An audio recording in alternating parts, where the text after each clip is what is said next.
You're listening to the Packernet Podcast Network. What's going on, U.S. Cellular customers? I've got good news, so don't hit skip, at least not yet. I'm talking about their special customer event, Us Days. What is Us Days? It means exclusive offers just for their customers, just to say thanks, like $1,200 off any phone, plus $300 off any tablet. No, I didn't just misread that. They must really like you. Us Days at U.S. Cellular, exclusive offers just for you, just to say thank you. Right now, U.S. Cellular customers get $1,200 off any phone, plus $300 off any tablet. Terms apply. Level up your adventure with the 2024 Nissan Pathfinder. Built to navigate you to some of Earth's most awe-inspiring spots, with 7 drive modes and all the power you need. Get the thrill of the drive in every moment of your journey with the 2024 Nissan Pathfinder. Learn more at nissanusa.com. The power sweep actually is the lead play in our offense. We ask our YN or a tight end to open up somewhere between 6 feet and 9 feet, get an isolation with the linebacker. Come to tackle, take the defensive end if he's over him. If he's not, to drive down on the first man to his inside. If the YN has the linebacker taken out, he cuts inside. If the YN has the linebacker in, he comes all the way around. If you look at this play, what we're trying to get is a seal here and a seal here, and try to run this play in the alley.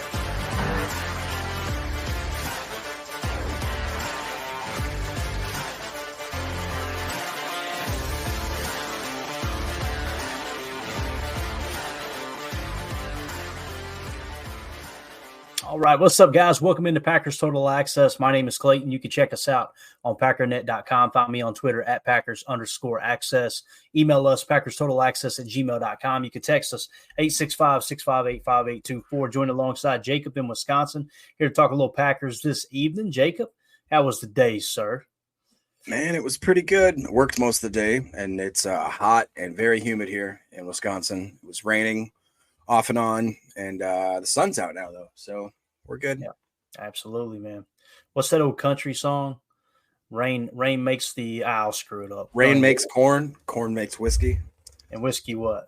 Makes my baby get a little frisky. All right. I knew it was somewhere in that vein there, but nonetheless, we got 3 topics we're going to hit on. We found 3 articles we wanted to kind of highlight. One Jacob sent over that I'm really interested in hitting on. And it's funny too, Jacob, as I was looking at that article you sent, we kind of talked about those 3 players. So we'll kind of dive into that a little bit deeper. But yeah, we'll hit on several different things before we get into it. I know the chat's filling up too. By the way, I keep getting messages from people over on YouTube. They're emailing me and texting me and going, "Hey man, why aren't you guys going live?" And of course, I'm telling them, "Hey, look, we're live every night on Rumble on X." And it's funny because Emilio's been going through the YouTube videos and commenting and going, "Hey guys, we're over on Rumble." And YouTube keeps deleting the comments when we mention Rumble. So they suspend the channel and then won't allow us to communicate with our subscribers that, hey, here's where you can find us. He actually even put in Bumble, and he did another kind of code way of doing it, and they keep deleting the comments. So we're trying to get that info out. I know there's going to be several people in here that reached out tonight, or at least in the last couple of days, and said, "Hey, where can we find you guys?" So hopefully everybody makes it in there. We got the chat filling up quick, but good to see everybody in here this evening. I know we got Bates in the house. We got Chris Nichols. We got Ron Samble, Fred McFarley. What's up, Fred? Good to see you, buddy. Greg Call, I think is how you say it. Angus McHaggis, also known as Prince. Yeah. Got them filling in quick here. We got several people on Twitter as well. It's like 42 on Twitter. So appreciate y'all making us a part of your Sunday evening. Let's just dive into the first article here, Jacob, if it's all right with you. And you keep an eye on the chat for me if you don't mind, and mark anything. Well, here we go. Real quick. How were them ribs, Clayton? Yeah. So how would you say that name? Perambulator? Is that right? That's a perambulator. Yeah. Yeah. The ribs were excellent. My brother came up from Knoxville. He spent about 6-7 hours here. Just hung out on the back deck with the dogs. I did the 3-2-1 method.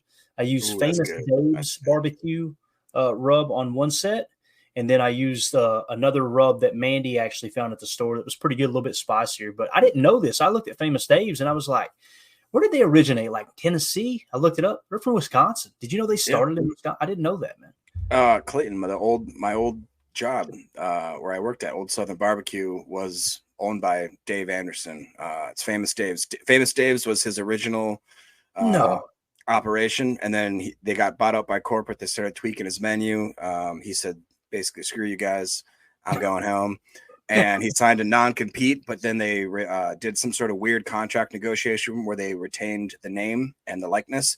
And he said, all right, you can do all that, but I'm going to, after the non-compete expired, he created the Old Southern Barbecue, which is his original recipes and all that. So, yeah. Wow. That's cool, man. Didn't know that. So, Anyway, they turned out great, though, man. They were really good. We had one set that was kind of spicy. We also had some spicy pickles on the side. We had a little tater salad. Look, salad. Some grilled zucchini for those health nuts. None of us here, we just stared at it sitting on the counter. We didn't touch that stuff, So, got to get on the exercise bike tonight. Got to get a 20-mile ride in before we hit the sack, or else I'm going to wake up with 2 chins tomorrow. Hey, real quick, what kind of bike do you have? Because now that you've been talking about that, Clayton's always talking about his bike, and now I'm starting to. I work out, but dude, I eat a lot, so I'm starting. Have you seen my bicycle? That's first. Have you seen my bicycle? No, so it's called Sunny Fit, cheap, one of the cheapest on the market. Sunny Fit. That's what I want. You know me, Clayton. I ain't paying no Peloton price. This thing is great, dude. It's great. SUNNYFIT. They got an app with it. If you want to ride like a virtual course, you can pull it up on your phone, project it on your TV. They got that. But what I do, honestly, I put on game tape. I put on football film, all 22, get on that bike, ride it out. 20 miles the other night in like 52 minutes, but it's a good exercise, good workout. It was cool. And it's got a resistance attachment too, where you can kind of adjust the resistance and all that. Really cool, man. So, Angus McAgus, there's something green on the grill. Kill it with fire. Exactly, man. Exactly. So, but let's see here. Blake B89 says, Happy Father's Day. All hope you had an old-fashioned or cocktail of your choice. Amen to that, man. Hope everybody had an awesome Father's Day. All you champs out there leading the way, being the leader of your household, and obviously just taking the bull by the horns and providing for your family, man. I know I talked to my pops earlier today. Absolute wildcat. You never know what you're going to hear in the background when you call old pops, man. He might be at a field meet with 500 bikers. He might be in church. You just never know with that cat. So anyway, happy Father's Day to everybody. So let's get into this article here. I love how 33rd team's like, okay, they got our article on screen, but they're talking about grilling and biker field meets and all that good stuff. But so the article says ranking the top 10 NFL rosters entering the 2024 season. This is on the 33rd team website. It was posted on June 13th by Ian Valentino. All right. Sound like a mobster. I love it. So this is what the article says.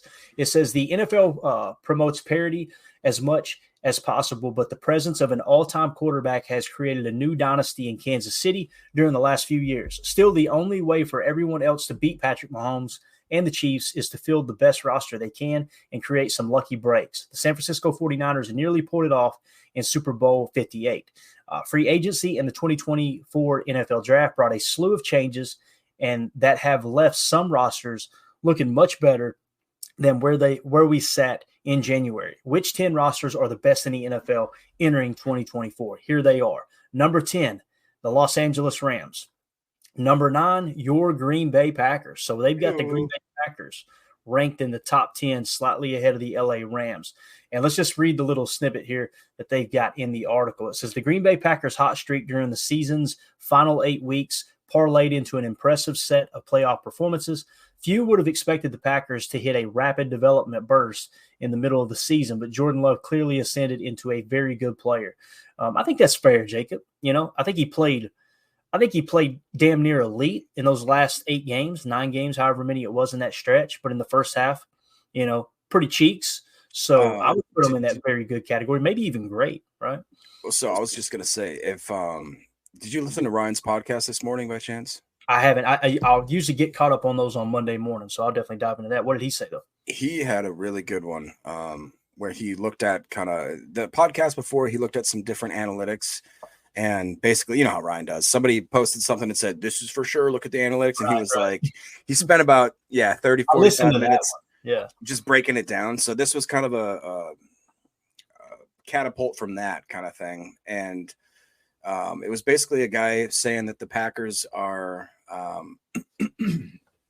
kind of, I don't know. He basically just went through and dissected the whole CJ Stroud, how he's so much better than Love because of the fact that he's had a full season. Well, the full season, when you compare him, he broke down Jordan Love's back half of the season, where if you even went through PFF grades, quarterback ratings, stats, all this kind of stuff. And he was like, all right, it's going to be kind of a double-edged sword if you want to compare only a half a season for Jordan Love compared to a full season to Stroud, because in that half season, Jordan Love almost surpassed everything CJ Stroud did over the full season. Yeah. So it was something like CJ Stroud had quote unquote 9 great games, or good. It was something like good to great games. Jordan Love had 8 and only 9 games of actual playing. You know what I'm saying? So he went through, and actually to the point where he like the PFF gradings, I think Jordan Love had 3 in the 90s, whereas Stroud had 1 in the 90s. I think, went through and listed all those kinds of things and basically made a really clear, and I thought a great, pretty obvious argument, the fact that if you're going to extend the whole season, then you have to consider the fact that Love was playing with the youngest team in the NFL. Mm-hmm. They had no gel whatsoever between the 4, 5, 6 wide receivers and the 2 rookie tight ends. The offensive line was a mess. Matt LaFleur couldn't get these guys to understand the play concepts and the calls and all the intricacies that go along with that. The defense was obviously hot garbage for most of the year, that we're just kind of stringing it together. But all of a sudden, after about week, 8, 9-ish or so, something clicked, something turned on, and that team became an absolute powerhouse. You add all that second year guys that are going in, the third year guys now that are taking a step into this. It is just, I don't think that we can pump the brakes in one aspect enough and not get overhyped. But at the same time, everything in my body is telling me that this team is going to explode and going to be just full of all. I mean, we've talked about it multiple times, how there's no position group here on this team anymore where I don't see competition, and I don't see a situation where if we lose even our top guy at every single position other than Jordan Love, that we don't have a fighting chance to at least make the season serviceable at the very least. Yeah, no, absolutely, man. Here's the thing too, like everybody's going, okay, is it going to be the Jordan Love of the second half? Is it going to be the Jordan Love of the first half? What if it's Jordan Love in between? That means he's a good quarterback. It really does. Like he played so well in that second half. People, if you just took, and again, I don't like to cherry pick stats. That's not what I'm trying to do. I hate it when people do that. But if you were to take the second half of those numbers, those are Aaron Rodgers MVP year type numbers. It was elite. That's another thing. He did say that in that time period, you have to consider, if you're just going to break it down, he only played good for half a season. Okay, but in that half season, he was inarguably in all categories of quarterbacks, 1 or 2. Like without almost like exception, every category. So you're talking, he's better than Pat Mahomes, better than Lamar Jackson. It was him and Brock Purdy basically and CJ Stroud that were neck and neck in that last half of the season for the performance. So, I mean, yeah, absolutely. Yeah. All right. So going on through the article here, it says the Packers defense played enough quality games to support the belief that they'll take the next step under new defensive coordinator Jeff Hafley. Despite finishing 12th in offensive scoring and 10th in defensive scoring, there's still a lot of meat on the bone for the Packers to improve. Their defensive DVOA was only 27th, so the opportunity to become a truly top-tier team is huge. Adding star safety Xavier McKinney, linebacker Edgerrin Cooper, versatile defensive back Javon Bullard, and getting a healthy season from Eric Stokes totally changes how the secondary will play. The offense doesn't have quite as much projection. There might not be a team with a deeper core of young receivers, and the additions of Josh Jacobs and Marshawn Lloyd will supercharge the running game. Youth doesn't always develop in a linear fashion, but the Packers have the trajectory of a scary opponent with tremendous upside. So really cool to see kind of where they landed on the list. Real quick, the only thing I would disagree with is that the offense doesn't have as much projection. Are you kidding me? Everybody there is taking year 2 or year 3 jumps. I mean, almost everywhere. You can consider Love a second-year true player because of the fact that he never really had the full gamut. You can obviously consider a lot of the guys on the offensive line, almost everybody in the running back room except for Dylan, and almost everybody in the wide receiver room except for no one. And the tight end room as well. So yeah, I guess I don't really understand. Help my little pea brain understand. I wonder what they mean by that. The offense doesn't have quite as much projection. What does that mean? You know what I'm saying? I disagree. I think now you're understanding it. The only way I can understand is like they don't. It's almost like they're saying, okay, yeah, we can't really say what they're going to be. And I'm with you. It's like, what are you talking about? Everybody was peaking, right? It seems like they're continuing to rise. So Anyway, I thought that was cool that they come in at number 9. So just to get a quick countdown here, 10 is the Rams, number 9 is the Packers, number 8 is the Ravens, number 7 is the Dolphins. I think that's a little high, to be honest with you. Number 6, the Jets. Are you kidding me? Because Aaron's back, right? Number 5, the Lions. Number 4, the Chiefs. Number 3, the Browns. Number 2, the Eagles. And number 1 is the 49ers. So that's how the list falls. Go ahead and say your piece there on the Jets, Jacob. I want to hear it. No, it's just I've seen a lot of these. I don't want to call them clickbait articles, but it is kind of that type of season. And this is kind of the weird list. It's like the top this, top that. I consistently do see the Jets and I see the Browns there. And I'm just thinking, those are, and I think that it happens quite often most years where it's like they look really good on paper, but for whatever reason, the Jets and the Browns franchises are just walking trash cans all the time, and they seem to have the worst luck than anybody in the history of the world. Really do, man.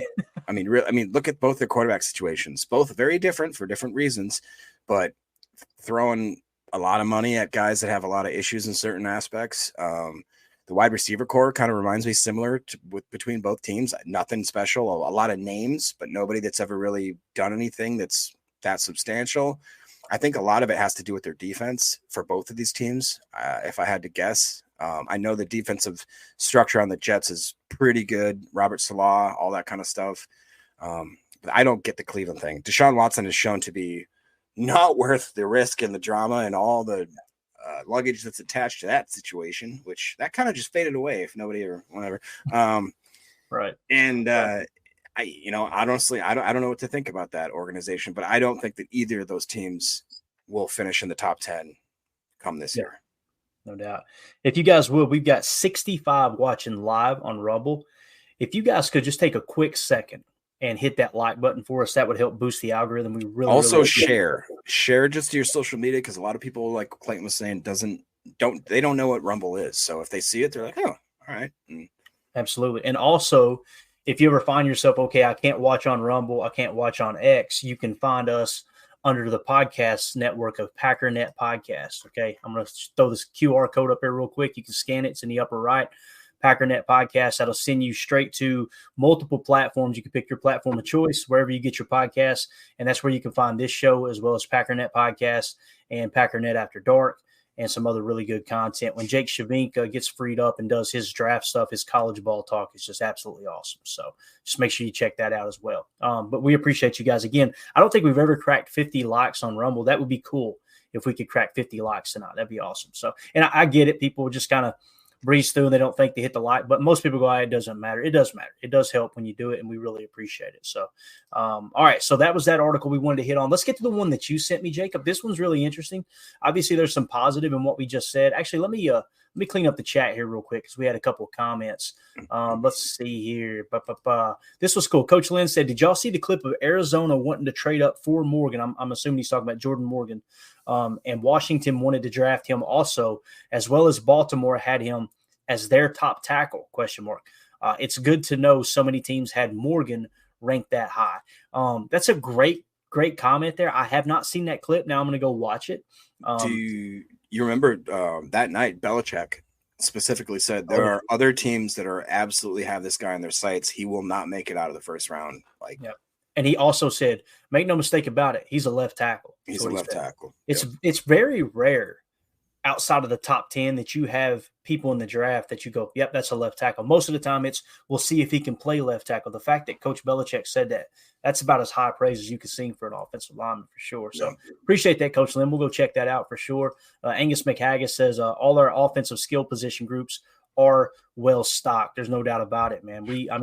If Marshawn Lloyd ends up being a dog, and we've got our running back for the next 10 years, 8 years, however long it is, along with Josh Jacobs, that the reality is if Marshawn Lloyd comes in and he just absolutely balls out, the way that Josh Jacobs' contract is structured, it's basically you pay him $12 million this year, then you can get out, right? That's what's really what it comes down to. So not that I'm saying, hey, we should kick Josh Jacobs to the curb. I'm not looking for a reason for that because God knows you need a multitude of backs. That's what's so valuable, though, about Marshawn Lloyd's contract being so low as far as cap hit, that you could really carry them both for for the duration of Josh Jacobs' contract. Also, AJ Dillon's in that same vein. And one thing, quick, he's in the best shape of his life, dude. Yeah, dude, he looks like a beast and shredded. One thing, we were actually going to talk about this a couple podcasts ago, but we got lost in the shuffle.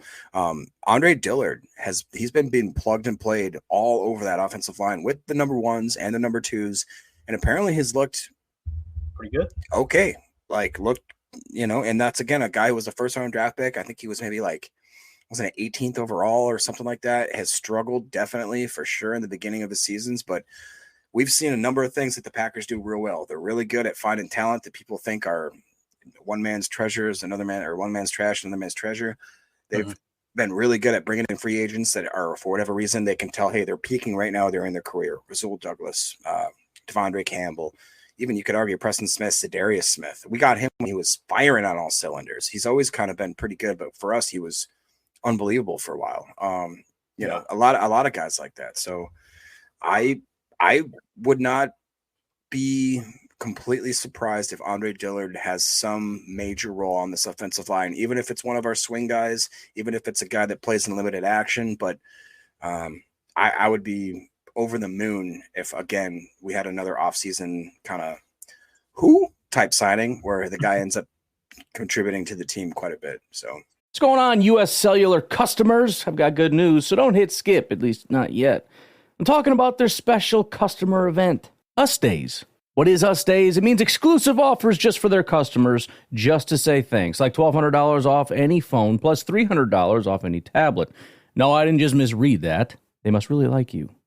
Us Days at U.S. Cellular, exclusive offers just for you, just to say thank you. Right now, U.S. Cellular customers get $1,200 off any phone, plus $300 off any tablet. Terms apply. You know, in the hobby, it's not easy of being a fan of ripping packs or repacks. We always hype ourselves up thinking we're going to get some kind of a mint signed Jordan Love card or something. But with zero transparency on available cards and hit rates, it's all just a shot in the dark. That is until now. Introducing Slab Packs from arenaclub.com, the only repack that provides real value, a complete view of all possible cards, and clear hit rates for each one. Now when I buy Slab Packs on Arena Club, I finally feel like I know what I'm getting. I don't know if you saw the video me and my son did. That was us on arenaclub.com looking for new cards for my kid. Still on our YouTube channel. You should check it out. They have an incredible website. Slab Packs are way better than mystery packs. Immediately after your pulls, they put your cards safe in a vault. So whether you're buying, selling, trading, or displaying, Arena Club's got the card collection platform that you have to check out. Right now, you can get 10% off your first purchase by going to arenaclub.com/packdaddy. That is a crazy offer. 10% off a $400 slab pack. That's $40 right there. Anyways, that's arenaclub.com/packdaddy for 10% off your first purchase. Pickleball is hot, which is why I flew across the globe to sign its next superstar. Nice one, Kristoff. He's got dinks for days. Then I get points on points on points traveling with my Amex Business Platinum card. Exquisite form. Earn 5 times points on flights and prepaid hotels booked on AmexTravel.com with an Amex Business Platinum card. Terms apply. Learn more at americanexpress.com/business-platinum. Built for business by American Express. This Father's Day, the Home Depot has same-day delivery on the perfect gift to help Dad be everything he can be. Because your dad is more than just a dad. He's groundskeeper of the yard, the perfecter of the patio, and the cleaner of the clippings. Let the Home Depot help power Dad's doing with the convenience and gas-like power of Milwaukee cordless outdoor tools. Plus, get up to $150 off select Milwaukee tools. For everything Dad is, find the perfect gift at the Home Depot. How doers get more done. Order select and stock items by 4 p.m. subject to availability.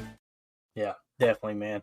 And it's another thing too. Like Coach LaFleur was quoted as saying that they really Dillard fits their offensive scheme so well because he's just one of those guys that tested really well, right? He's got that versatility that Jacob's talking about. 76 in here now on Rumble, guys. Keep cranking it up. Appreciate y'all. Someone asked in the chat here. Fred McFarley said, Dick in Gulfport says, "Sorry, pretty Rumble. Where's the like button? Who knows? I have no clue, but I know there's one there." So appreciate Fred McFarley trying to help him out there. Thank you guys for working as a team and getting that done. Again, we appreciate y'all hanging out with us. All right. here's the article that Jacob sent over. I'm going to try not to read you guys to sleep here, okay? But I'm going to do my best. This came from MSN, all right? And it says, 3 overrated Packers heading into the 2024 NFL season. So this is going to be a bit of a negative, but you'll notice these are 3 players that we've talked about extensively. I don't think anybody's kind of speaking out of line here, and I don't think we have in the past when just talking about, hey, here's where they've fallen short. But the article says the Green Bay Packers will once again field one of the youngest teams in the NFL next season, depending on several youngsters to take that next step. However, they're overrating the contributions of a couple of key players on their roster. Green Bay knows they aren't perfect and work to address their weaknesses by adding depth at certain positions to create competition. Hopefully, that helps players rise to the occasion and achieve a level of sustained success they haven't in the past. For now, there are several players who are primed to play key roles during the 2024 NFL season that should worry Packers fans. Here are the 3 who are overrated heading into next season. Number 3 on the list, Josh Myers, center. Surprise, surprise. Like we haven't talked about this before, Jacob. It says Josh Myers, the Packers' second-round pick in the 2021 NFL Draft, was expected to solidify the center position for years to come. However, as we head into the 2024 season, it's becoming increasingly apparent that Myers might not be the long-term solution. After a solid first 2 years in the pass blocking department, Myers struggled with it in 2023. He gave up a whopping 28 pressures and 20 hurries after only allowing 22 and 16 respectively in the first 2 years combined. So he took a step back. And you'll see some people on Twitter go, no, he's playing the best ball of his life because the coach has said it. What are the coaches going to do? Come out of the pressure? Yeah, you're right, man. Let me tell you, Josh Myers is hot booty cheeks. He's just he sucks. They're not going to say that, right? Despite his size and strength, elite defensive tackles have often overpowered him.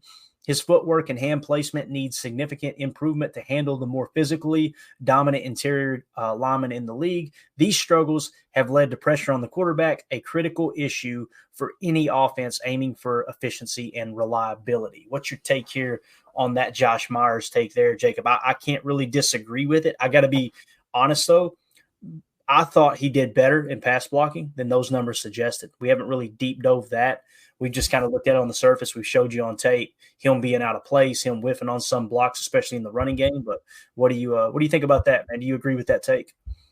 Yeah, I mean, it's something that's kind of weird that I haven't put together until just now as I'm sitting here thinking, like, why would Josh Myers take such a step back? I have a weird shadow. I look like a villain. Like I got like a weird scar. I like it too. But it was a weird situation where it's like, it was almost the same with John Runyon as well, where they looked really promising in their early career, and then all of a sudden they took these slight middle weird steps back. Nobody really highlighted the fact that that's exactly coincides with the time that David Bakhtiari got hurt and fell off. And I want to say that, not that it's a direct impact, but I have to believe that if you have an all-pro, possible Hall of Fame left tackle that is just the staple of your offensive line, that once that gets disrupted, it sends ripples down the whole rest of the offensive line. Everything from how to play together, from pass protection to how they slide to protection to each other, from the quarterback then switching as well. I just think it was a perfect catalyst there that maybe Josh has not been able to keep up with. And I'm thinking, hopefully, I really do see a situation where possibly this year, like we talked about how it just took a while for the offense to click in general because everybody was so long, the situation was so new, the scheme was new. What if Josh Myers gets back to the Josh Myers of old, ends up learning like, hey, man, I'm comfortable in here. And who knows, maybe Rodgers had something that's, you can't argue that the center and the quarterback have a very close connection. So when that connection gets severed, there has to be some sort of ripple event there. You got, like I said, Jordan coming in, whole new guy at left tackle. You got a guy that's a new right tackle. They're switching the guards around like crazy. You have to understand that must play something into the effect of how Josh Myers feels comfortable and how his play is affected. Yeah, definitely. Eric Sutherland in the chat said, Clayton has my closed caption spelling words that don't even exist, damn hillbillies. So I believe it. And listen, you don't get that on any other pods, any other live streams. So if you guys will, we got 88 in here. Hit that like button for us, all right? As they pointed out in the chat, if you close down the chat briefly, you'll see the like button underneath it. So just go ahead and smash that for us. But yeah, you don't get this this unprofessionalism. That's not a word, is it, Jake? I think it is. Is it? It's close. Yeah. All right. So yeah, you don't get this kind of mediocrity on other pods. So You're welcome. Let's go to the chat here and see what everybody's saying about what we just talked about. They're actually steering it in the Love direction a touch here. Professor Cake says, in my opinion, Love performed better than Mahomes in both games. They were QB1. People forget that 2020 Packers versus the Chiefs game, very true. Love wasn't perfect by any means, but man, he never folded and showed grit. If I remember correctly, they only lost by one score too, right? So he did kind of go head to head there. I think he outperformed Mahomes statistically, although it wasn't a great game for Love either, but he did outperform him statistically for sure. That was the first time that I thought, oh, wow, Jordan Love might have something. Yep, definitely. Jay from State Farm 1. Cakes, people also forget we beat the Chiefs, a.k.a. the Super Bowl champs, literally this past season, right? Cakes goes on to say, literally, Pat has won a Super Bowl every year the Packers beat him in the regular season. That year where him and Love dueled, the Chiefs lost to Brady in the Super Bowl. That's pretty wild. Coach Lynn says, I saw a ranking of top centers. Myers was 29th. That's out of 32, okay? Creed Humphreys was number 1. Yikes. Last time Goody missed on a pick. That's a tough one. As you guys may or may not know, obviously the Chiefs took Creed Humphrey right after we took Josh Myers. So, again, Josh Myers, I'm not going to dog Goody too much, and not that you are, Coach, but what he's seen in Myers is he was a physical freak. It's like this dude can play center, and he's 6'5", 300, whatever he is, and he moves like a cat. All his physical tools suggest this dude can be like elite. It just hasn't come together, man. He's definitely fallen short there. So that Humphreys pick is always going to kind of haunt Goody from a Packer fan standpoint. Obviously, when you draft someone at a specific position, the very next pick they take a player that's arguably the best center in the game now that Jason Kelsey's gone. That's just a tough look. Angus McHaggis says Myers is in a contract year and they drafted Monk. Should be plenty of motivation. Amen. You're going to get the best version of Josh Myers this year. There's no doubt about that. Yeah. Eric Sutherland says, I see Dillard taking Newman's spot as backup at right guard and can play both tackle positions in a pinch. They definitely added more versatility. And I'm really excited to see what Jacob Monk does in camp too. That's another one that's on my list of things to kind of watch for in camp is I put the Zach Tom injury. Obviously, we want to see him heal up as quick as possible. And then the other storyline with the offensive line for me is Jake Monk and Jordan Morgan. Are they starters? Are they going to win starting jobs there? Right.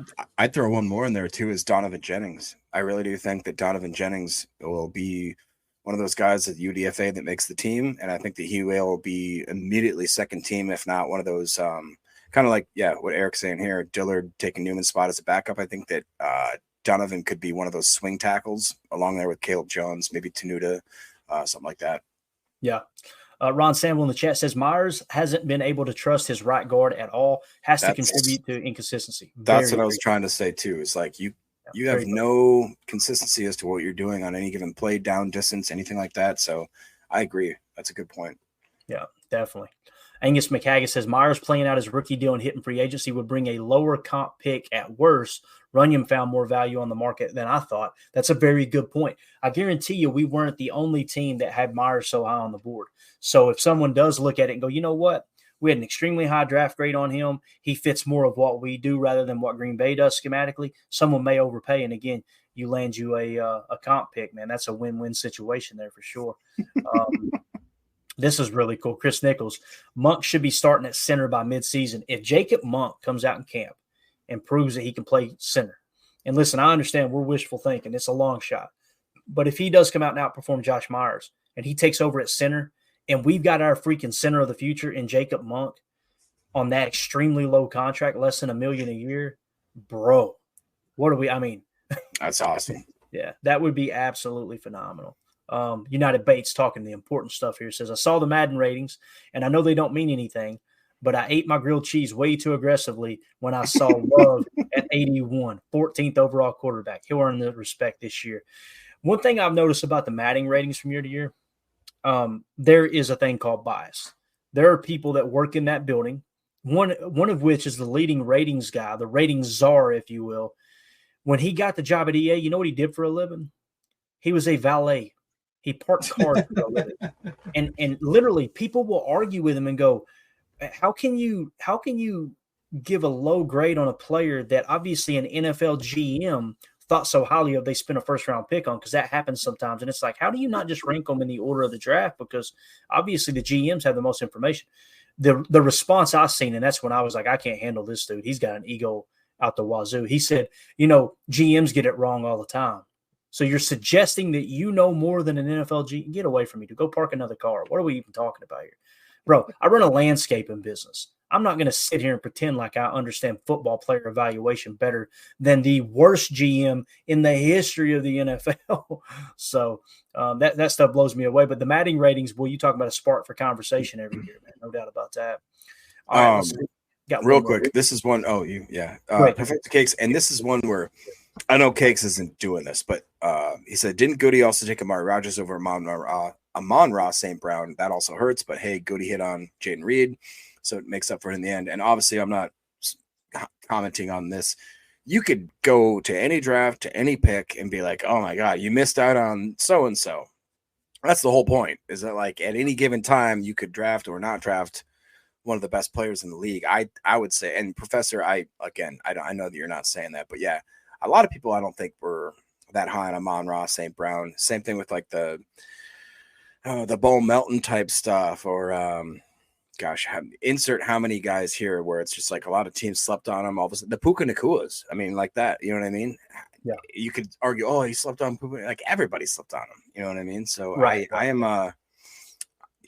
think the biggest one that Goody always gets the biggest amount of grief for has got to be the TJ Watt, right? Yeah, that seems to be the big one. That seems like the one that nobody can forget. The one I remember a lot too was T. Higgins when he decided to take. That's Jordan another one. But it's like now those people ain't got a damn thing to say about T. Yeah, T. Higgins has fallen quite a lot on the old fantasy drafts because just saying.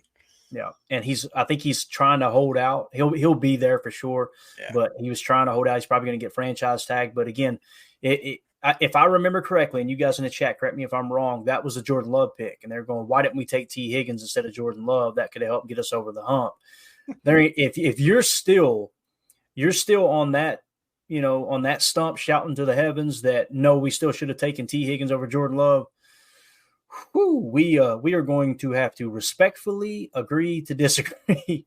So, that's as far as the Amari Rodgers over Amon-Ra St. Brown, we can find a lot of those top guys, and I don't want this to turn into like this Goody bash fest. Obviously, he's done an excellent job with the draft. I mean, crushed it the last 2 years, really. So, but those are the ones that hurt, right? And again, there was I think who was it that said it down here? Coach Lynn said a bunch of teams missed on St. Brown. Very true. Right. We always just tend to harp on it because it's our GM. But the reality is, how many teams passed up on Tom Brady multiple times? Right? You remember when the draft were Justin Jefferson? We were, I swear, I was like, we're about to get Justin Jefferson. And of course, who does it? The Vikings. And that was at that point. I mean, you can read, when you look back on, they call them redrafts in the fantasy football lingo, is where you look back as to where you should have drafted certain players depending on how their offensive production was. And it is a fun thing to do every year. I used to hate those types of podcasts because it's like counterfactuals. Like it would never happen. But it's like, if it did though, then this is how stupid the guys that all sitting there bumping their chests and being like, I know everything there is to know about fantasy. Nobody had certain guys on their list. It's just, you don't have a crystal ball. There's no way of doing it that way. So. You always hear about the ones they hit on, not the ones that they missed on. Right. Like, yeah, you knew about that guy, but how many did you screw up? You never hear about that. So this is what I was thinking. It says, you're right, Clayton. It was the 2020 draft. Jefferson and Ayuk went off the board. I remember both of them thinking Jefferson or Ayuk for sure. And the T. Higgins thing, I didn't like T. Higgins at that point. I really didn't. I was okay with it. That's a pretty good receiver draft, though, wasn't it? My goodness. Yeah. They tend to knock that one out of the park that year. So. There you go. Appreciate you, Bates. Thanks for double checking that for us, man. So the next player on this list of overrated Packers is Eric Stokes. The article says Eric Stokes was riding high after a rookie campaign that saw his career trajectory trending in the right direction. I agree with that. Rookie year was pretty solid. Graded out in the 60s on PFF, looked good. Unfortunately, he's been unable to build on that momentum in the 2 years since that, even saw his fifth-year player option on his rookie contract decline for the 2025 season. Stokes was a somewhat surprising first-round pick for the Packers at the 29th overall. However, he quickly squashed those concerns with a strong rookie year during which he flashed his ability to use his length and speed combination for sticky coverages on opposing wide receivers. It's been a disastrous 2 years since. It started with sloppy play in 2022, completely agree. He was targeted all over the field by quarterbacks and couldn't stick with his man. In the 9 games before his injury, he gave up 21 receptions on 25 targets, 84% completion percentage for 272 yards and a touchdown. That's when hell struck. Stokes hurt his knee and ankle. Hell struck? Yeah, that's when hell struck. Hellfire and brimstone rained down upon Stokes. Stokes hurt his knee and ankle against the Detroit Lions in 2022. Those injuries not only kept him out of the rest of the season, but affected his ability to work out all the way into the 2023 NFL season. He only played in 3 games last year due to various ailments, obviously the hammy there at the end. And this says in his career, he has only 1 total interception that follows a trend from his time at Georgia when he only had 4 career picks. Even worse, he only has 9 pass breakups, all coming during his rookie year way back in 2021. It's safe to say it's a make or break year for Stokes. He'll battle Carrington Valentine for the starting outside corner, or my boy Kalen King. He'll battle opposite Jair Alexander, and will have every opportunity to rewrite the narrative his career has been on for the last 2 years. So when we talk about Eric Stokes, Jacob, I think everything there I pretty much agree with. Is there anything you disagree with? Because, again, the big knock that we always have on Stokes is ball tracking. And those 2 statistics, lack of interceptions and pass breakups, kind of says that too, doesn't it? Yeah, I'm not going to lie. It is. I think that I've been high on Stokes because I like him as a person. I want him to do well. He was a first-round draft pick. I mean, the pocketbook wants him to do well. That all being said, if I'm being realistic and honest with myself, I don't expect Stokes to make such an impact on this team that we're going to somehow extend him or sign him to a different contract. What I hope happens is that he stays healthy and at least is serviceable, and that he can go on and continue his career somewhere else. Like I said, I would be over the moon. I'm not saying I'm not a Stokes fan. Like I said, I'm such a Stokes fan that it's just such an unrealistic expectation that he's going to come back from a major injury, like a really major injury, and then complications that stem from that injury, to then come into a really stacked cornerback room where he hasn't really been able to be a full go for a year and a half, with guys like Ballantyne, Kalen King, Bullard possibly in the slot. I hope that he does, and I hope that I'm wrong, and I hope that everything I say right now gets copied and sent on the X or the Twitter, and people make fun of me all day long. I really hope that's the case. I don't see it happening, but I love the energy and the will he's bringing into camp, because that's the only way he'll do it. The only way it's actually going to happen, if he thinks he can surpass the injuries. And what is great too is that, like, the fact, dude, the guy showed potential as a rookie on a defense, as a cornerback. If you could score in the mid 60s, you show potential. I think we talked about that a lot. Yep. And we've talked about with like guys like LVN, with Devontae Wyatt, guys that show just a little glimmer of hope there. The game's moving fast, but they can just kind of grab a hold and get dragged along there. I hope that he can take a big step, but I forgot that he's from 2021. That seems so long ago. Yeah, man. You know what I mean? And here's the thing.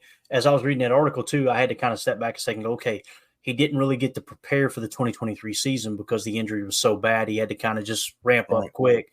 So we will get a much better, I'm trying to think of the way to word it. There's less excuses, not that Stokes would make any, but this is our best shot at, hey, is Stokes going to build off of that rookie season now that the injuries seem to be behind him? Let's hope they are. And I think I'm in 100% agreement with you, Jacob, about his attitude. I love that dude, man. Allstate wants to remind fans that mayhem is everywhere. Like when your fantasy league meets up at your house. Everything's great until the hot plate gets too hot for the tablecloth. Now your kitchen's up in smoke. And if you don't have the right home insurance coverage, the cost to fix this is anything but a fantasy. So switch to Allstate, save money, and get protected from mayhem like this. Not available in every state based on coverage selected, subject to terms, conditions, and availability. Savings vary. Welcome to the Flash Finds podcast, the world's fastest podcast where we explore how Facebook can help you with the stuff you're into. I'm Emma Rogue, joined by Nathan the Cat Lady, a Facebook creator. So Nathan, if you're into pets, what kind of stuff can you find on Facebook? Well, I make reels about useful tips for pet owners. For instance, cats don't like still water, so all of my cats have cat fountains. Oh my gosh, that's so cute. What a great episode. See you next time on the Flash Finds podcast, all about discovering the stuff on Facebook you care about. Bye. Refresh the summer vibes with Tic Tac, and you could win a Lollapalooza VIP experience in Chicago. Visit TicTacSummer.com for a chance to win. No purchase necessary. Open to legal residents of 50 U.S. states and D.C. 18 plus. Ends June 30th, 2024. Void in PR and where prohibited. See TicTacSummer.com for rules and free entry without UPC. All aboard! Welcome to the Friskies Express. Please keep all paws and tails inside the train. To the right, you'll see Crunch Canyon. To your left is Filet Falls. Now you're passing Party Mix Peak. Today's Delicioso tour is almost over. But don't worry. With Friskies, there's always more to explore. Check out Friskies.com to explore more. Yeah, and I think there is maybe an added bonus that you wouldn't have on any other situation with the fact that Jeff Hafley is the equivalent to Matt LaFleur being a quarterback whisperer. He's the cornerback whisperer. So I think that if anything could help, like bloop, bloop, bloop, his, Mario raise his chances there. He's eating that special mushroom, not that kind, but the one that, increases his chances, gets him some extra coins. It's the fact that Jeff Hafley's there like, yo, I'm going to make this so simple. You either do this or you do that, or you do this on this play. You go, let yourself be fast. You eat those special mushrooms, you end up missing Rogers. Yeah. You end up missing 2 days of mandatory mini camp is what happens. Robert Salah's being like, it's excused. Yeah, it's excused. No, give me some of them shrooms. Give me some of them mushies. Professor Cake says every GM misses on players 100%. In the end, it's a crapshoot. It's up to the players to put in the time, dedication, and hard work. A lot of truth to that comment, Cake. So I completely agree. And again, the other thing, too, is like the trend seems to be for the Packers in that first round. They go for extremely high upside athletic guys, right? I mean, we've talked about it. You guys know I was a big Junior Colson guy. Who did they end up drafting at linebacker? They end up going Edson Cooper. Why? Crazy freak athlete, right, compared to Junior Colson. So, they tend to kind of reach for those higher ceiling guys. I'm not a huge fan of that, but that's something that obviously Goody and even all the way back to Ted Thompson, they really believed in, obviously. So Ron Samble says Packers always have late first-round picks. All first-round picks aren't created equal. Amen. It might as well be a second-round pick at that point, right? Those guys are probably in the same tier as some of the top second-round picks, to be honest with you. That's really how that falls into place. Coach Lynn says Hafley will get the most out of Stokes, I believe. Everything I've heard from people like Richard Sherman, Coach Haddad, which we have on the show here, he coaches high school ball just about 20 minutes from Gillette Stadium. His whole family is it's a family of football coaches, his dad, his brother, and they do a phenomenal job over at Victory Sports. It's VIQCTORY. If you guys are interested in really deep diving and studying from a coach's perspective, they got some awesome products over there. We need to get him back on the show soon. Yeah, it's really good. He sat in on a seminar talking about man coverage technique that Jeff Hafley taught, and he's like, you guys are getting one of the best defensive backs coach that were available. So, and he's the DC. So guess what? There's going to be emphasis on the defensive backs from the DC, plus like someone else mentioned here in the chat, I think it was Jay from State Farm. For sure, Coach. Actually, Coach Lynn first said we may be able to get him back for cheap, talking about Eric Stokes if you maybe you can get the most out of him. Jay from State Farm said, for sure, Coach, with the help of the new DBs coach, also really like that guy. I think he's talking about Derek Ansley. And Derek Ansley is the former defensive coordinator / passing game coordinator for the Chargers when their coaching staff kind of got let go.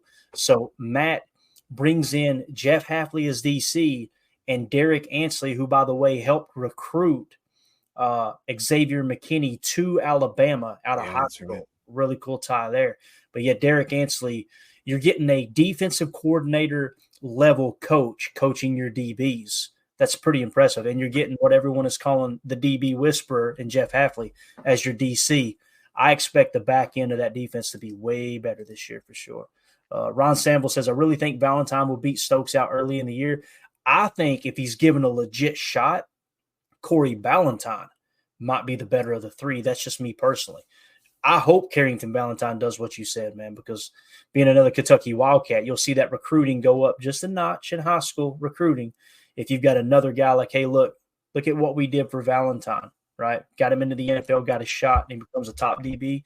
That would be phenomenal.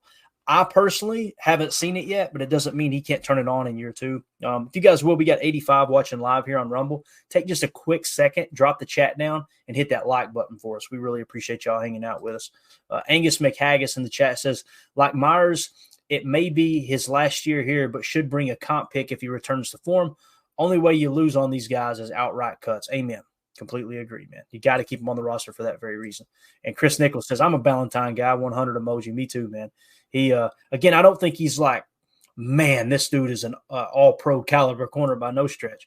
I think he is a solid number 2, though.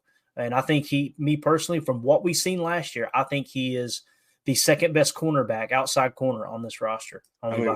We looked at the analytics. It's not whether or not it's an opinion at that point. It's there. I mean, whether or not you agree with that and you want to be one of those fans, it's like, that's just a stat. It's like, no, we looked at multiple stats and consistently he was top 2, if not top 3 on everything, even surpassing Jair quite to the point of my surprisement. So, yeah. All right. So the number 1 overrated Packer on this list, it says Quay Walker. And again, I'm not saying that we agree with all this, guys. It's just we're reading the article and we'll kind of give our reaction.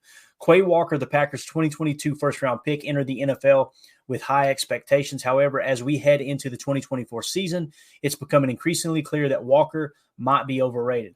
One of the primary reasons for this perception is his inconsistency on the field. While Walker has shown flashes of brilliance, I agree with that. These moments have been sporadic. Completely agree with that. He struggles with maintaining a high level of play throughout the game. His tackling technique often leaves much to be desired, leading to missed tackles, 24 of them through the first 2 seasons, according to PFF, that put additional pressure on the defense. Moreover, Walker's coverage skills have not developed as expected. And what's crazy is the analytics show, this is me speaking, not the article, for those of you on the pod. Those of you on the pod, the analytics suggests his pass coverage is the strength of his game. I know people like to just pretend, no, he's a better pass rusher. No, he's a better run defender. He's actually been more consistent in pass coverage than any other statistic, really. So it says, moreover, Walker's coverage skills have not developed as expected. In a league that increasingly values linebackers who can cover tight ends and running backs, Walker has struggled in this area. He gave up 55 receptions on 68 targets and 80.9% completion percentage for 571 yards and 2 touchdowns last year. Another concern is Walker's football IQ and decision-making. He sometimes appears lost or out of position, particularly against more complex offensive schemes. This lack of situational awareness has resulted in blown coverages and missed assignments, further diminishing his value to the defense and getting Joe Barry fired. I'm just joking. As a first-round pick, the expectation was that Walker would quickly grasp the nuances of the game and become a reliable leader on the field. However, his mental lapses suggest he is not yet ready to shoulder such responsibility. While Walker has the physical tools and athletic potential to be a standout player, with his inconsistency, coverage struggles, and questionable football IQ make him overrated heading into the 2024 NFL season. For the Packers to justify their investment in him, Walker needs to address these shortcomings and prove that he can be a dependable and impactful player on a consistent basis. So you guys remember, we've had this talk about who's going to be the Mike, who's going to be the Will in the nickel defense. From what I've heard, and this doesn't mean anything, this is kind of typically how every mini camp starts. It's been Quay Walker and Isaiah McDuffie on the field in the nickel defense, okay? And then when they go to the base, they bring on Edgerrin Cooper. Now, you guys know we had a episode the other day that we talked about how Coach LaFleur was talking and bragging on Edgerrin Cooper and how they tried to trick him specifically with a play, and he read the play so well that he turned to the coaches and said, did y'all tell him that? And he went, no, that part wasn't scripted. He didn't know that. So I don't think it's out of – I don't think it's out of line to maybe think, what if Edgerrin Cooper has an awesome training camp and he leapfrogs Quay and he becomes that top backer, that true Mike backer, and take a little responsibility off of Quay wearing the green dot and let him use that athletic ability to play the will in this 4-3 defense. Because again, when you go to this style of defense, right, you got Mike, Sam, and Will. Will's responsibilities, the most athletic player in this group is generally the weak side linebacker, known for his elite open field tackling on cutbacks and his zone coverage ability in the flats. Again, he hasn't been great in coverage, but that's the strength of his game, right? So maybe Will is more suited for our boy Quay, and you let Edgerrin Cooper and Isaiah McDuffie battle it out for the Mike position. That'd be cool. So what do you think about what they had to say there for our boy Quay, man? Quay seems to be following in a long line of guys recently that the Packers drafted in the first round. And I think I shouldn't say only, one of the things that I've disagreed with Goody and the way that he drafts specifically in the first round is they seem to just really prioritize RAS potential, that bottom skill level that we can build up. I mean, he's just an athletic freak over actual football talent. Guys like Brian Branch, guys like Kyle Hamilton, guys that don't have the numbers, that they just are football players. I would argue guys like TJ Watt, certain stuff like that, where he wasn't quite necessarily a freak. And I want to say that maybe they need to tweak that, because you look at what we've got now in the last couple of years. We got guys like Eric Stokes, Devontae Wyatt, Quay Walker, guys that are athletic specimens that just don't have the FBI that we're looking for. And I think that maybe we saw a tweak in that this year, because we saw guys like you just talked about, Edgerrin Cooper, Javon Bullard, Evan Williams, Tyron Hopper, guys that seem to diagnose, attack, read plays, have more of an intuitive way of reading and playing that defense. They're not, in addition to that, they are real fast, they're real big, and they can jump real high. Amen. Yeah. You know what I mean? So, and that's cool. So maybe they are slightly tweaking the fact that, and I like to think that Quay Walker has a lot of potential still, but I am not so high on him to think that Isaiah McDuffie couldn't take a spot and that Cooper couldn't take the other spot. I mean, I think that it makes me, we have, and it makes me a little bit, I really hope that Matt as a coach has moved on from the fact that, well, we have to play this guy here because we spent a first round draft pick on him. No, you don't. You need to find the best player to fit that position on 17 games now a year. You know, you have to figure that out real quick, because I don't want these guys just, well, it takes 6 or 7 or 8 weeks before we realize that, no, they don't actually deserve to be in that position, even though we drafted them so high. Like, we need to give guys a chance. And I hope that we've made that. I think Hafley will hopefully have a little more controls and be like, yo, this guy's just not what I need right here on this defense. I hope that he's more vocal. I hope LaFleur and him have more of a rapport where they can say, hey, dude, you need to fix this and you need to fix this quick. For whatever reason, it seemed like he just did not want to upset Joe Barry or maybe that's not the word. I think embarrass him or throw him under the bus or do anything like that. I think that he just was too buddy with him. I think that hopefully with him and Hafley, I think Hafley, he seems so hungry. He seems like a guy that I would run through a wall for. Yeah. You had guys like Campanelli and a few, somebody else talked about, who was it? The defensive backs coach, the younger guy. I can't remember. Ainsley. Yeah. Oh, Derek Ainsley. Yeah. Derek Ainsley. So I think that we have got a group of guys that are inspiring other guys. We've talked, Wyatt has all the talent in the world. I think that he's one of the best pass rushers, if not, very for his class, for his young age, but he's not well-rounded. Quay Walker can maybe be a great edge rusher. He can do some great coverage ability, but he's not full-rounded. Eric Stokes is super fast. Can't track the ball. Can't turn his head around. That needs to be coached out of him. What they've done now is what the Green Bay Packers have done is they draft players that need to get molded, but they don't mold them. They just expect that their natural crazy abilities are just going to shine through. That doesn't work. And it doesn't work on defense specifically with this Packers organization in the last 5, 6, 10 years. So it does work on the opposite side of the ball, though, which is kind of incredible to see. So maybe Hafley there is that missing link that, like, hey, you got all the intangibles, you got the speed, you got the size, you got all that. Now let me tweak you and just make sure that we can make you into an actual starter caliber position guy. So, yeah. Definitely. Coach Lynn in the chat said, I'd like to see if Ballantyne can play slot. I would like to see an open competition for that slot spot, Coach, because it kind of feels like last year they just decided on Keyshawn and rolled with it. I would like to say, look, let's see if someone can beat him out. I think if you put Javon Bullard in that slot, I'm telling you, man, I think he beats out Keyshawn Nixon. And again, it doesn't mean he's going to play corner all year. It just means in the nickel 2-4-5, you're going to be going to a big nickel predominantly because Bullard could potentially play in the slot. And listen, may come out in camp, they try him in a slot and he gets roasted. That could happen. I don't see it happen based off what he put on tape at Georgia. But yeah, I'm with you though on Valentine. Let's see where everybody can play. Let's stop with this whole, as a coaching staff, just going in and going, okay, he's here, he's going to be there. No, let's create competition across the board. Ron Sample says players really seem to trust Ansley. Don't know much about him. And then let's see. I think someone actually mentioned it later on. We'll keep on going here. Dick in Gulfport says Walker wasn't alone and looking confused and out of position last season. Amen to that. Several times we've seen cornerback, safety shouting at each other, right?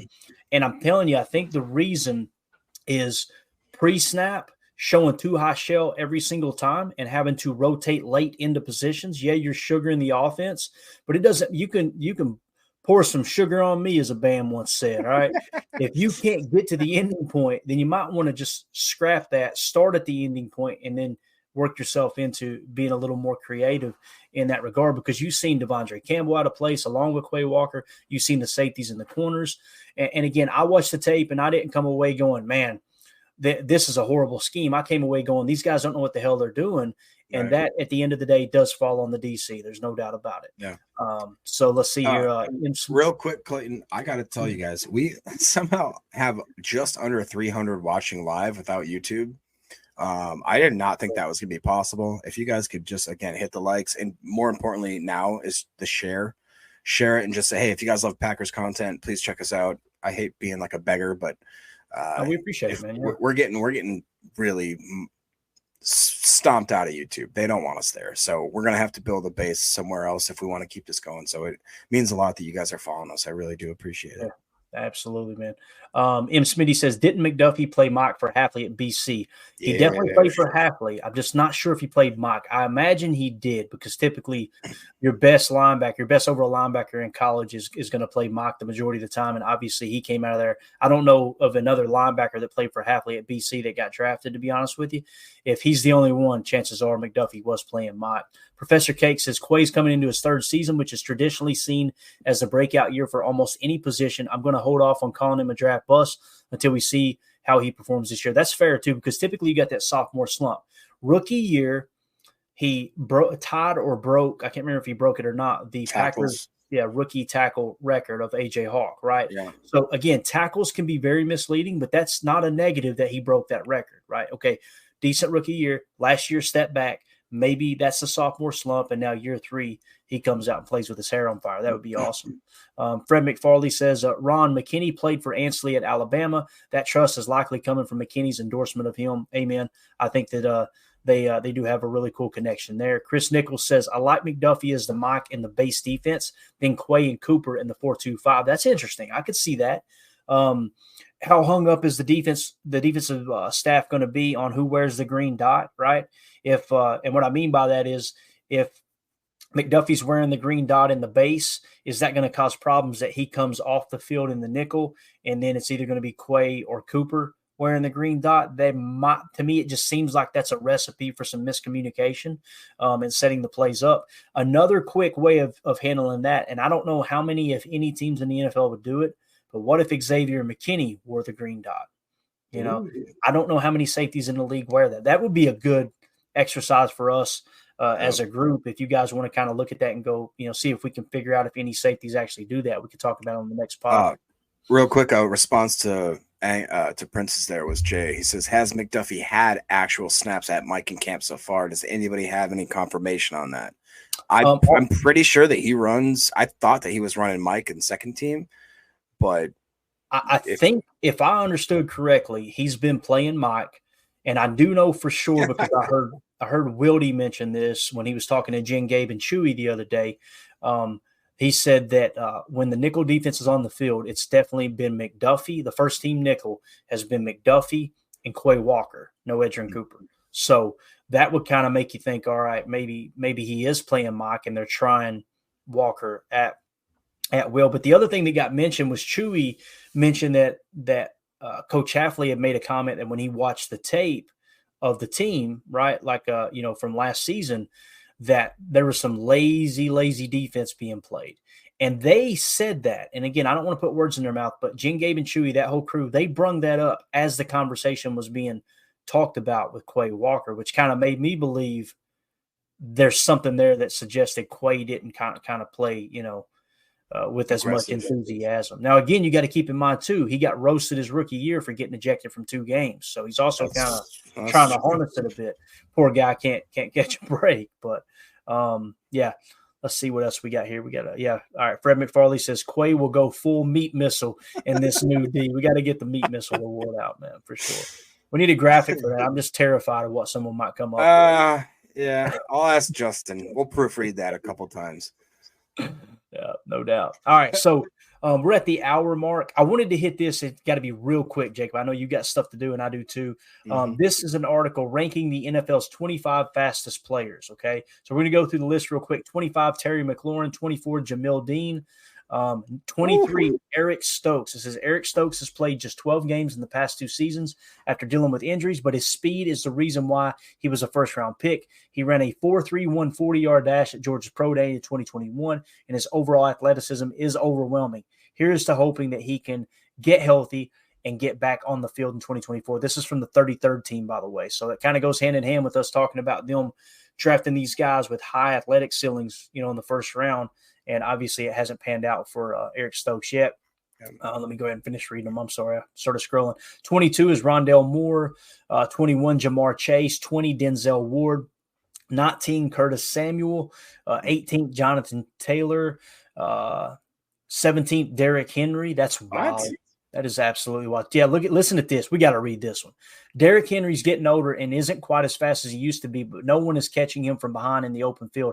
Henry had a run in the 2023 season where his max speed topped out at 21.6 miles per hour, the 18th fastest among all ball carriers, considering he's running that speed at 250 pounds. That's not 21 miles an hour. Sounds like my old Dodge Ram Charger right there, man. 16, Breece Hall. Number 15, Christian Watson, wide receiver for the Green Bay Packers. Says it's a shame that hamstring injuries have robbed Christian Watson of so much time during his first 2 years. There isn't many players with his size and long speed. During the 2022 season, Watson hit 21.7 mile an hour on a 46-yard rushing touchdown against the Bears. Who knows how much the hamstring injuries have zapped his speed, but he is still a threat whenever he has the ball in his hands. So those are the 2 that made the list for the Packers. We'll finish this list out real quick. 14th, Kenneth Walker. 13th, Nate Wiggins. 12th, Paris Campbell. 11th, Jalen Waddle. 10th, Tyquan Thornton. Number 9, Reek Woolen. Number 8, Raheem Mostert. Number 7, DJ Turner. Number 6, Kavonte Turpin. Number 5, Chase Brown. Number 4, Devin Achane. Number 3, DK Metcalf. Number 2, Tariq Hill. And number 1 is Xavier. So pretty cool. What we were talking about with Stokes, it just kind of shows why they like those high upside guys. He's obviously, whatever he was, the 18th, 15th fastest player, where it was he ranked. And obviously Christian Watson's just a freaking speed demon on the field. So, yeah. Jacob, parting thoughts, brother, man. Just excited that, hey, we just cracked 300 watching live. That's awesome. One more time, shameless plug. Please like, please subscribe, please share. YouTube's just throwing us into the vault and just giving us fish heads to eat. So not only that, we've got people literally in the comments going, hey guys, they're still on Rumble. YouTube isn't letting them go live, and they're deleting those comments. That's just wild to me. Absolutely. Chad says he can't believe TJ Slayton didn't make that list. That is what did he get clocked in at, like 7 miles an hour? 27th. He was 27th. Just off the list. Just barely. Just off. Yeah. All right, Jacob, this was fun, man. No, I was just going to say one more thing is that every time we do these deep dives, I get more and more encouraged. You start realizing, like, it's not just a bunch of – it's not like we're the Bears every year around this time being like, oh, it's going to be so good. We're going to have – you've never had a 4,000-yard passer, dude. Nobody's ever passed over 30 touchdowns, whatever the heck it is. You guys just need to go sit in the corner, let the big boys and let the big dogs eat. We'll talk to you again about – what is it, 6-7 months from now when you guys are just circling the drain, trying not to, wet yourself. So we'll meet again, I'm sure, at that point. For now, the pack is back, and it just feels good, man. You're gonna make me share this. I got to hit this real quick. I tweeted this out earlier today. I put Bears fans every June. Quote, we absolutely cooked this offseason. Green Bay doesn't stand a chance. Here's the Packer fans' response. Oh, no, I'm about to have this whole space lit. Is that it? Yeah, look at this right here. Huh? If we're going to be here, we're going to be here, man. Look at this right here. If we're going to be here, we're going to be here, baby. Look at all those wins. I said win, win, win, win, win, win, win, win, win, win, win, out, win, win, win, win, win. Correct. That's about it. So there you go. Anytime you get a chance to troll the Bears fans, let me tell you, it got some pull on there. Actually, let me tell you exactly how many views it's up to. It's up to 31,000 views on Twitter. So that's the one that you did? Yeah, that's when I was just sitting there earlier and I went, man, what's the new trend on some of these memes? I went, oh, this one works perfect. I ain't even got to get creative. Let's just put wins, losses against the Bears. Yeah, I can tell you this though. The Bears still suck. That is correct, sir. Absolutely correct. And this year, I'm going to tell you something, bub. When we play the Bears 2 times this year, we're going to give them more. Just the tip, though. I'm saying, I say we break the whole foot off in their rear end. Yeah, raw dog them. Well, easy killer. Easy killer. You're an amazing person. You know that, don't you? No, I'm really excited to see. And listen, I say this every year, any given Sunday. This may be the year the Bears beat the Packers twice. It just cracks me up that every single year it's the same song and dance from Bears fans. It's this time of year, oh, the Packers are hurting. Yeah, okay. And then next thing you know, we're beating them by 20, and they're going, damn it, they got another quarterback, right? I love Ryan's pod a couple of days ago. Where he kind of broke down the evolution of how these people are. Last year, Jordan Love ain't nothing, and he comes out and smokes the Bears twice, and it's, man, crap, I'd love to have Jordan Love as my quarterback. And then you get in the offseason, it's like, yeah, Jordan Love's overrated. It's just this constant vicious cycle. But anyway, enough about talking about that poverty franchise. Jacob, appreciate you hanging out with me, man. This was a lot of fun. Everybody in the chat, you lit it up. Hit that like button for us on Rumble. We should have over 80 likes in there if everybody just took a quick second and hit it. And again, feel free to sub to the channel. We're going to be doing content on here every day. We do a Packers podcast is usually the goal here. I love this. Fred McFarley, YouTube wakes up with their piss cold.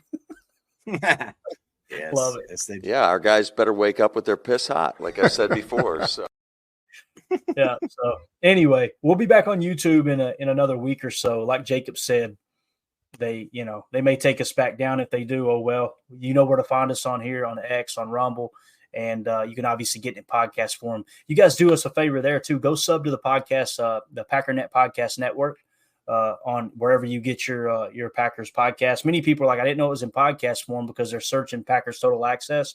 That won't pull it up. You got to pull up Packernet Podcast. And I'm telling you, you'll stumble onto Ryan's content, and it's phenomenal content. So, with that being said, appreciate everybody hanging out with us. The chat was lit.